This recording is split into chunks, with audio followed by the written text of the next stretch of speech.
Alright, hello, what's up everybody? Welcome to another episode of the Anton on One podcast.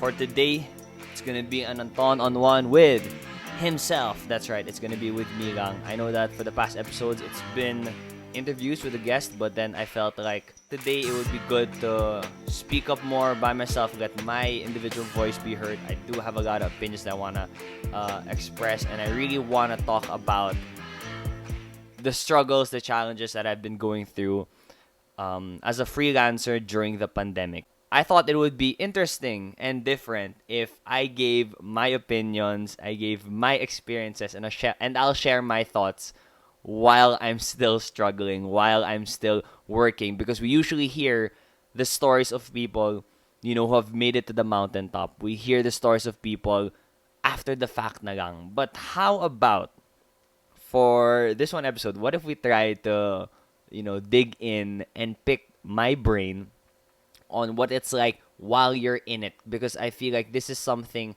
that people could, I guess, hopefully resonate and relate with more, because I've been reading stories. Of course, if you want to be successful, you read the stories of your idols. You read how the successful people already, you read about successful people already, and then they say all these things, and it sounds so easy. Like, okay, yeah, so he did all this stuff. That's how he became famous. But how about, why don't we just backtrack a bit, and before that person, before you get really successful, because I'd like to believe it's not just me being like, hindi, wala pa ako na-achieve sa life. I really think that there's still so much more that I need to do, that I have to do, that I have to learn. So I feel like it'll be nice to talk you guys through the process, where my head is at now, and just what the situation is right now. That's why today I'll be talking about freelancing in the time of a pandemic.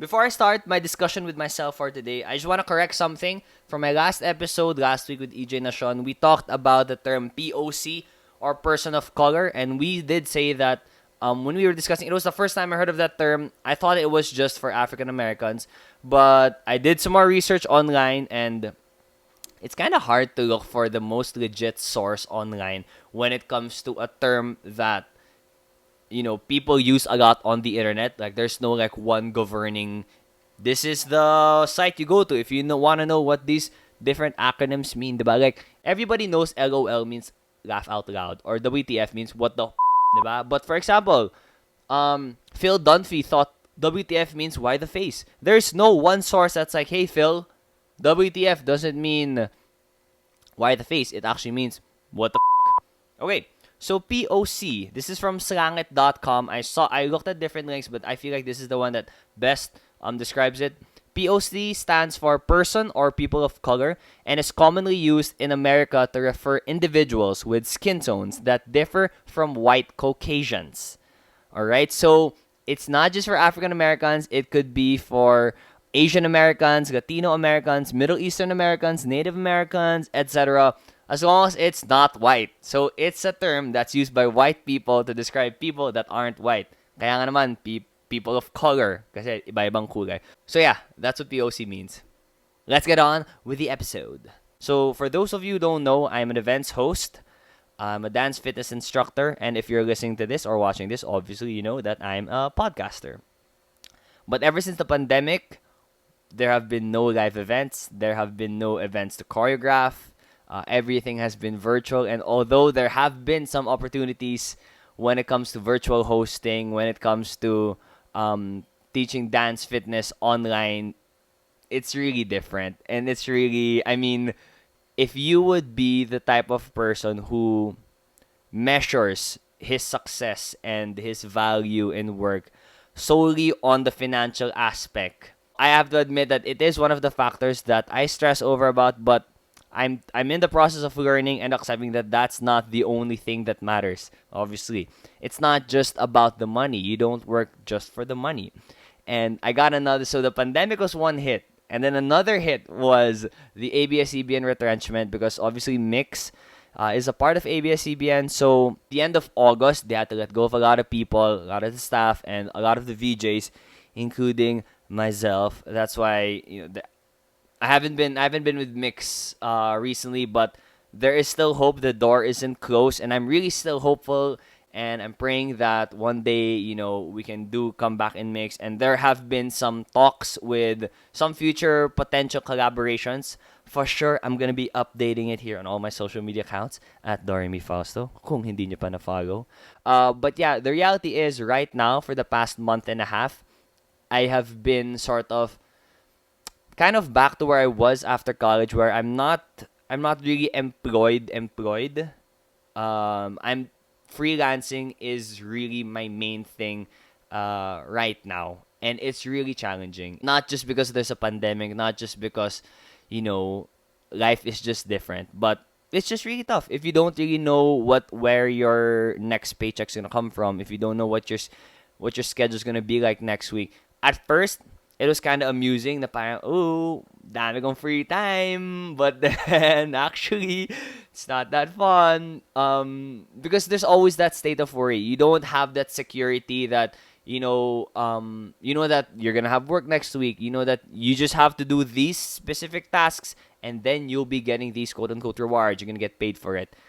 Now I'm in that gray area where I'm kind of free to do whatever, but I also have to make sure that the steps that I take, the things that I do, are going to lead me towards those goals that I've set for myself. That's why I've come up with four main tips for freelancers like myself. Whether you're a host like me, a podcaster, whether you do different types of freelancing, voiceovers, if you do marketing, if you're a graphic designer, I believe that these tips and guidelines, if you may call them, will really be able to help you.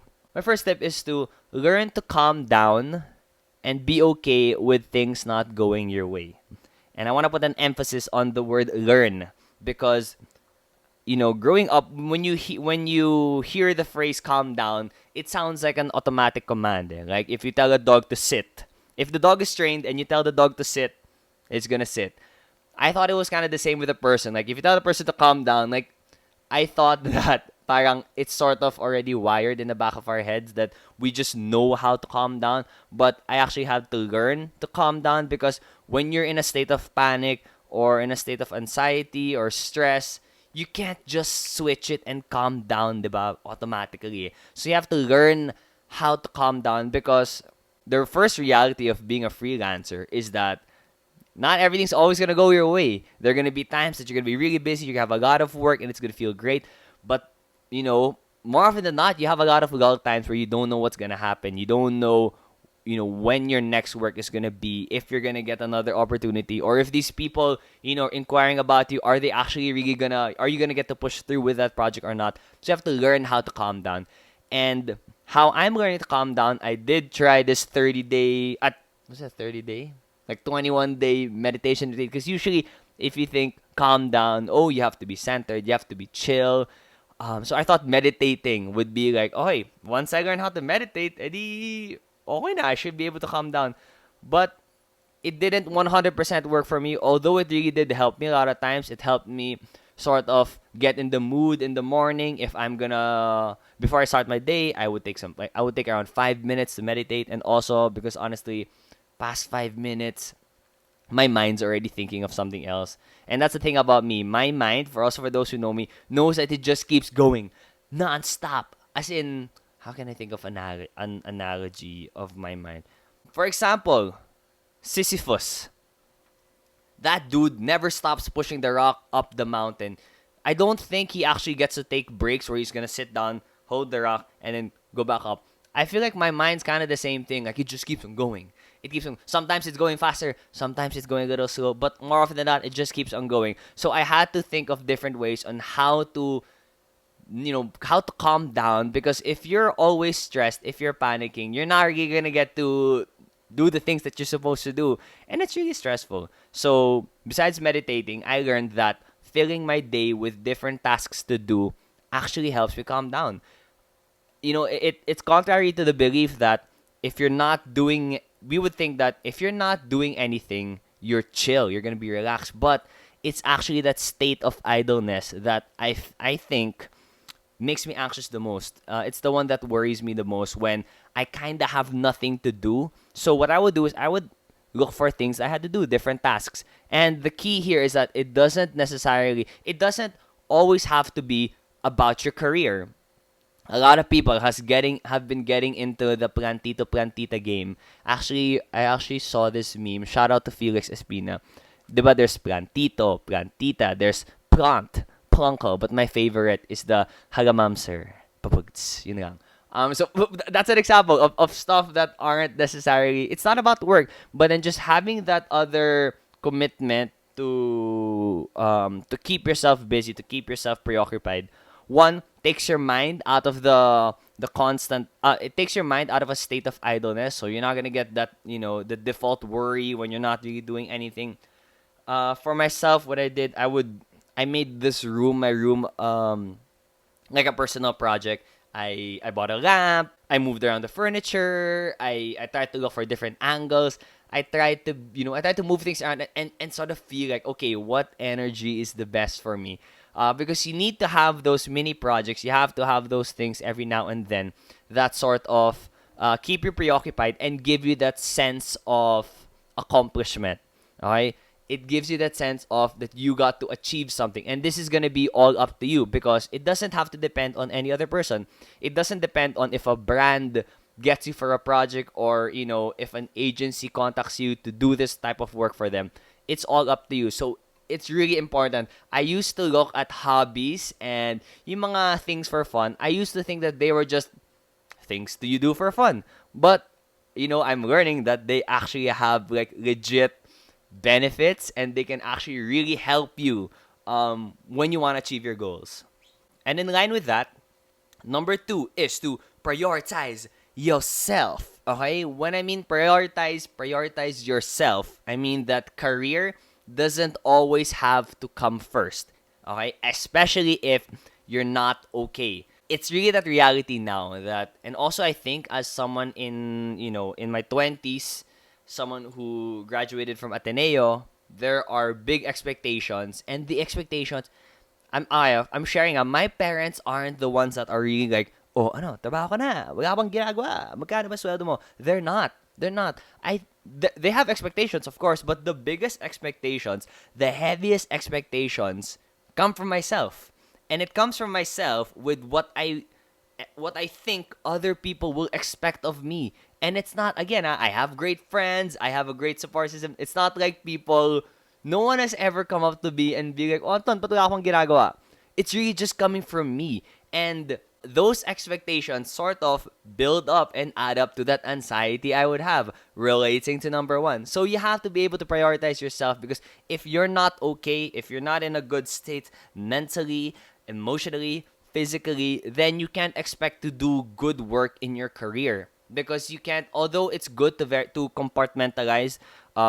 This time is for career, diba? This time is for Netflix. This time is for bebe, diba? Even if you compartmentalize it, all of those different aspects in your life, you're still one person. I'm still one Anton who's just doing different tasks. So you have to make sure that the main Anton, you have to make sure that you're really okay. That has to be your number one priority because yung nga, going back in the grinding, we have this notion and we have to keep grinding. Like the more hours you put in, the more you're gonna succeed. And if you spend time not working, you're being left behind. But actually, it's the quality of the time that really matters. Because if I'm not okay, and I force myself to work for let's say 3 hours, I'm just forcing myself na kahit I'm not in a good place, I'm not, I'm not okay. I'm forcing those 3 hours. I could probably do more work in 1 good hour if I've prioritized myself. If I'm totes fine, if I'm goods, and then I get into that 1 hour of working, most probably it would actually be more beneficial. It would actually be a better use of my time. As a host slash podcaster, my product is my personality, the words that I say, the content that I get to come up with, and that comes from me 100%. It's not a tangible product that I can hand to someone else. If you're somebody who will sell, let's say, cell phones, like the one I'm holding here, It's not like I can sell this phone and it's not a tangible product. I can give it to you, I can hand it to someone else, and the quality of the product won't change whether or not I'm okay. Basta nagawa ko na yung product ko, let's say nagka-crisis ako bukas or I'm not in a good place, the product stays the same. But as a host, I believe I've learned that I have to be okay if I want to keep making okay content. Because if you're going to be honest in your line of work, Eddie, the work that you produce has to come from an honest place. And if you're honestly not that okay, Eddie, feeling ko yung work mo, honestly, not going to be that okay. So that's number 2. Prioritize yourself. Number 3, get in touch with your other creative hobbies. Okay, if you're listening to this, you might think like, oh, yung mga lessons ko from this episode from Anton, basta maghanap ka namang fun things to do. That's right. I do believe that you need to have those different fun things to do. I'm an avid believer of work-life balance, and you really do need those creative hobbies. Okay, so my career is an example of utilizing your hobbies because I love talking. I said this one time before that in my favorite thing about going to school was talking to my classmates. My favorite thing, like when I was in college and I had different subjects kasi each class iba yung mga kaklase mo. So I'm thinking, oh, sino yung mga katabi ko? Like which class is more fun to go to because mas masaya yung mga kausap ko, baka mas gets nila yung mga jokes ko. So from that talking, from that hobby and that just my love for talking, that's what led me to go hosting. That's what led me to do podcasting. And also with dancing. I really fell in love with dancing. And now I'm a dance fitness instructor. I also have choreographed different dances, different weddings. That I would say is really, the importance of having hobbies. Of having hobbies. But it doesn't end there. I'm not saying that your work has to specifically be a hobby turned career. It's just that for my case, that's kind of what happened. It's hobbies that became careers. But here's my challenge. Here's what I had to sort of figure out. What ended up happening with me is that I looked at hobbies as all potential jobs, potential ways for me to earn. For example, medyo late last year, I got into DJing. I started mixing kasi I love dancing, I love music, and I thought, oh, it's gonna make sense, and it's really fun. It's really fun to DJ. It's really fun to play with music, and I tried to sort of like, okay, maybe I can get gigs from this. Maybe I can earn from this as well because if I'm using my time on something, might as well earn from it, diba? But I had some gigs. I later on realized that it doesn't have to be something I earn from. It could be something that I really just do for fun. Because I believe you really need to have that space in your brain allotted to creative expression and just creative things that you do, not for money, not for that's not your priority when it comes to these different hobbies. If I could just use an example from this book I'm reading, I'm so proud to say this. This book I'm reading called Originals. Let me read it. So this book called Originals from Adam Grant, How Nonconformists Move the World, diba? Very, very deep subtitle. I'm trying to. I wish I could be one of those. Okay, so in the book, I'm proud to say this, and it's probably not that big of a deal for a lot of people. I'm on page 57, and as someone who I struggle to read. I really want to like reading, but I just kind of have a hard time with it. Okay, so in here it talked about how there was a study for every Nobel Prize winning scientist from 1901 to 2005. Okay, so that's 105 years. That's another funny thing. When you say like 1901 to 2005, you're gonna think, oh, that's 104 years. But people sometimes forget to count the one. That 1901 is already 1 year, and then 1902 is. So it's like the difference plus one. So anyway, so in those 105 years, the scientists were studied, and they found out that in this table right here, bam. If you're watching it, you get to see the table that was used. But I'm just gonna explain it anyway. For those listening, the ones with artistic hobbies, okay, these are scientists. The scientists with artistic hobbies actually had greater odds at winning a Nobel Prize. Okay? So that kind of shocked me and baffled me because you'd think, 'di ba, arts and science, 'di ba, that's parang that's two sides, left brain, right brain, like those are two different things, but they actually kind of help each other because even if these scientists, their main thing was science, diba? Not arts, not the typical things we think about creative stuff. Oh yeah.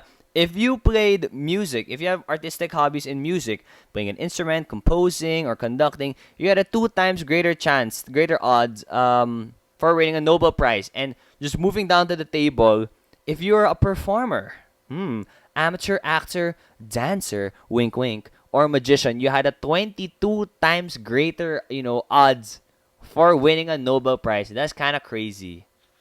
And this is legit, okay? This is a legit study in a legit book that says the scientists who had artistic hobbies in performing had a 22 times greater odd.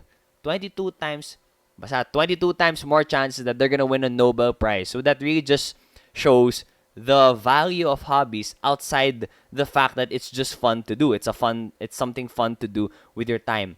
Hobbies can actually, having that avenue in your life, having that space, tickling that part of your brain that involves creative things that aren't necessarily your main career, not necessarily for profit. If you get to earn from it, edi bonus na lang, diba? Those stuff can actually help your career overall. Okay, so that's number 3, all right? Get in touch with your other creative hobbies. All right. Number 4, this one's pretty simple, pretty self-explanatory. Invest in your equipment. Okay, invest in your equipment. And when I mean investing in your equipment, it doesn't mean you need a lot of money and you gotta throw it at all the most expensive technologies and the most expensive tech. You don't really need that. You just have to find a way. Here, it might sound kind of informal, but you just gotta make yourself look legit. Kasi for example, this camera that I'm using right now is my mom's SLR camera. Shout out, ma. Thanks for the camera.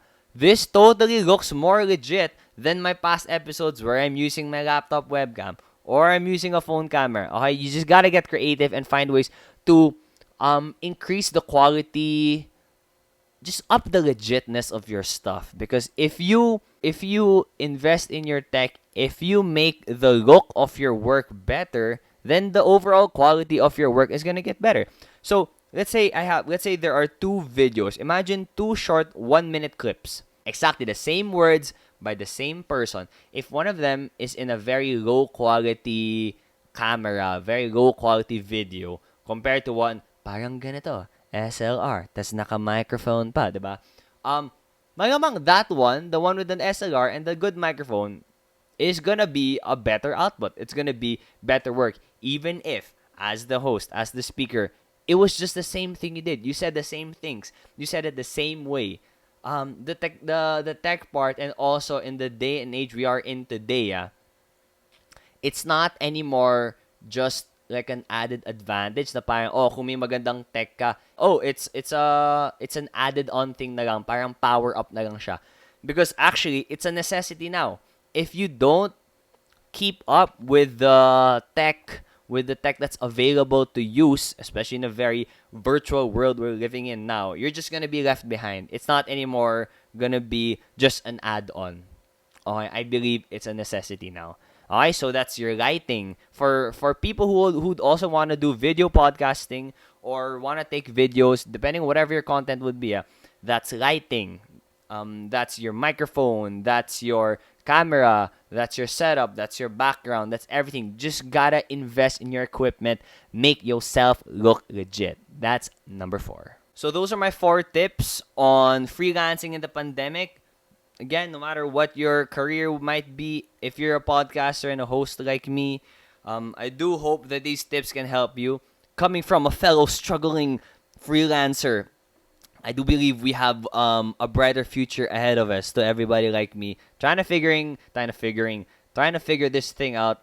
Let's figure it out together. If you did like my tips, I hope you can share this episode with your friends, with other freelancers. I hope you can do subscribe. If you're watching this on YouTube, please do subscribe. It's going to go a long way. And let me know if you have other tips, because I need them. I do want to know other tips on how to do this work from home virtual world freelancing thing much better. And before I end my podcast, I wanna do this new segment where I want to get you guys involved. I want to hear from you guys more, and give me your opinions and answers. Here is my random question of the day. Why do most toothbrushes not have any case? Why don't most toothbrushes come with a case? Is that the right grammar? Why do most toothbrushes not have cases? I don't understand. It's been something that I have been struggling with for many, many years. I was in the grocery a few days ago with my mask on, with my face shield, of course. And I wanted to buy a new toothbrush because I just realized I haven't changed my toothbrush during the whole pandemic. I know, that's right. Judge me. I'm judging me too, diba? I haven't changed it. So, I'm looking around, looking for all these, we see all these different brands, and they're the legit, the legit toothpaste brands, dentist brands, whatsoever. But they all don't have a case. Like, it's all just toothbrushes in the plastic thing with no case, which I don't understand. Because if you have a toothbrush, where does a toothbrush go? Your mouth. We're all so scared of COVID right now. We wear masks so that we don't hopefully inhale dirt and bacteria that have COVID that will come inside. We wear masks, but when it comes to toothbrushes that we actually put inside our mouths, we don't cover it. Do we expect that it's gonna be clean the whole time? Oh yeah, here's my scenario. I live in a house. I have lived in the same house for my whole life. Not every day, obviously, but I have seen cockroaches. May ipis na ako nakitang sa banyo. And, I don't know, just living outside right outside my house, lupa na yun eh. So, for sure, may nature, may mga insects and, creatures that's living nearby. So, I just have to assume the worst, that there's probably a chance that the cockroaches, chilled around my stuff. So, of course, I'd want to cover, because, again, the toothbrush goes in my mouth. And the thing that's crazy, I got to talk to my good friend, Sam Alvero. Shout out, VJ Sam with 2 M's. And she's one of the many, many people, apparently, that don't put a cover in her toothbrush. And I asked for her permission if I could mention that. Because, Sam, I'm gonna be honest, I kind of judged you. But then, when she told me that, she said, she never thought of it. Did you guys ever think of it? Please do let me know. I'm not sure if this is going to really bring about, great change and greatness in the community. Maybe it will, hygiene.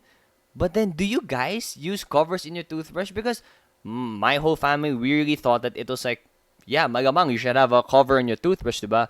But the fact is, in the grocery, it's so hard to find the toothbrush with a cover. Like, I really had to look around, and it was like, probably just 20% of the toothbrushes I saw had covers. Diba that means that what you see in the grocery, it's kind of like a reflection of what the market looks for, of the demand. So does that mean there's no demand for toothbrush covers? So please let me know what you guys think. Oh, here's something. Okay, to defend Sam naman, sabi niya, she has lived in a condo her entire life. Alright, so I get it. So if you're in a condo kasi parang, and if you're in an upper floor, in a really high floor, it's kind of hard for the cockroach to go up there, unless it took the elevator or it came there, through something else. So okay, less chances of ipis. And she hasn't seen any cockroaches. Good for her. She hasn't seen any cockroaches in her living in her dwelling space. But then for everybody else, please do let me know in the comment section. Do you guys have covers for your toothbrush or not? And why? Why the hell won't you cover your toothbrush? Okay? I'm very passionate about this, and I'm really excited to hear what you guys have to say. So thank you very much again for listening to this episode of Anton on One. An Anton on One with himself. My name's Anton Falso. See you guys next week. Peace out.